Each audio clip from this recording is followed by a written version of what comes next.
Lecture du livre du prophète Joël. Maintenant, oracle du Seigneur, revenez à moi de tout votre cœur, dans le jeûne, les larmes et le deuil. Déchirez vos cœurs et non pas vos vêtements. Et revenez au Seigneur, car il est tendre et miséricordieux, lent à la colère et plein d'amour, renonçant au châtiment. Qui sait? Il pourrait revenir, il pourrait renoncer au châtiment et laisser derrière lui sa bénédiction. Alors, vous pourrez présenter offrandes et libations au Seigneur. Sonnez du corps dans Sion, prescrivez un jeûne sacré, annoncez une fête solennelle, réunissez le peuple, tenez une assemblée sainte, rassemblez les anciens, réunissez les petits-enfants et nourrissons. Que le jeune époux sorte de sa maison, que le jeune marié quitte sa chambre.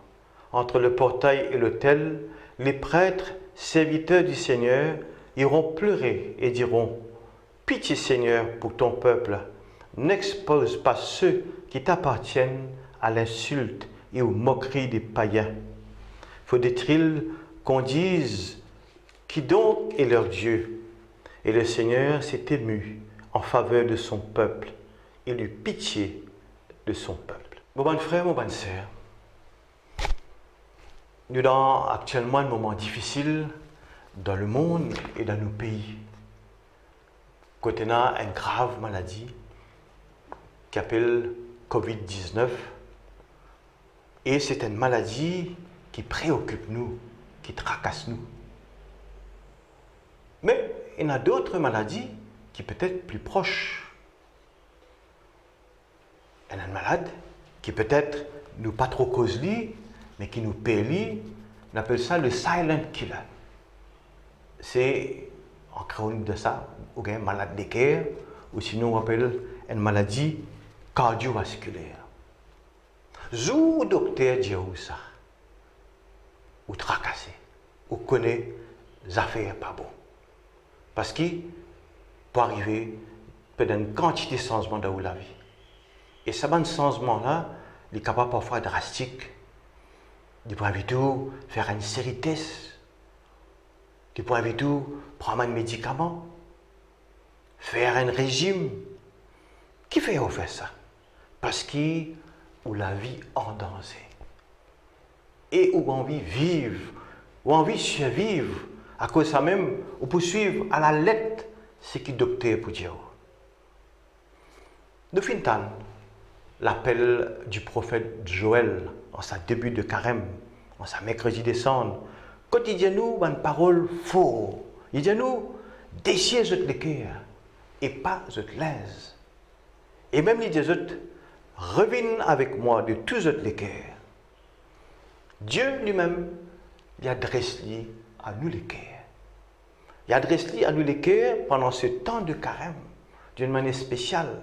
Et pendant tout le carême, nous poutons un texte que le bon Dieu cause avec nous pour qu'il montre nous sur les cœurs pleins d'amour, mais d'autre part, il peut avec nous sans nous les cœurs. Et il y a une santé qui pourrait venir souvent, nous poutons ça devant la liturgie, il dit à nous, changez vos cœurs, croyez à la bonne nouvelle. Qui fait un bon Dieu intéressé à nous les cœurs? Qui fait une cause au cœur de son peuple? Dans la Bible, il y en a plus de 800 fois qu'on nous cite le cœur. Dans la Bible, il n'y a pas un docteur, je dis le cœur c'est le centre de l'homme. C'est le lieu de tout ce qui l'émotion, sur l'intelligence. Tout est contrôlé par le cœur. Alors, regardez bien. Dans nos langages mauriciens, nous aussi pareil, quand nous causons par rapport à nous les cœurs.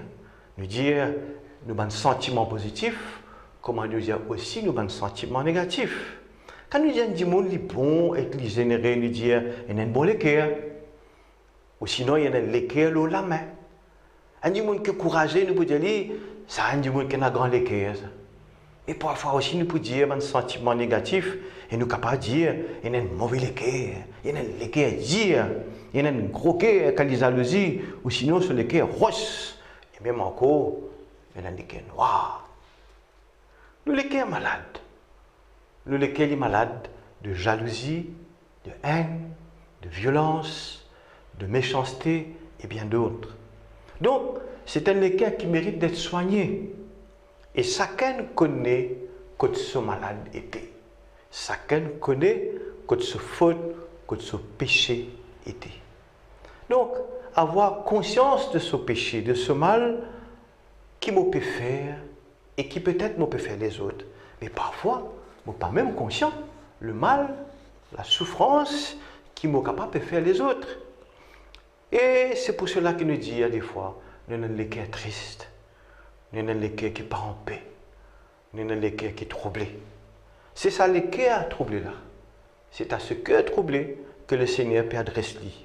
Il vient vers nous, il vient vers nous, il vient révéler nous comme un Dieu plein d'amour, non pas pour venir punir nous, non pas pour régler nos comptes, mais il vient raconter nous, il vient dire nous là, dans sa livre de prophète de Joël, qu'il y a un Dieu plein de tendresse, de pitié, lent à la colère et plein d'amour.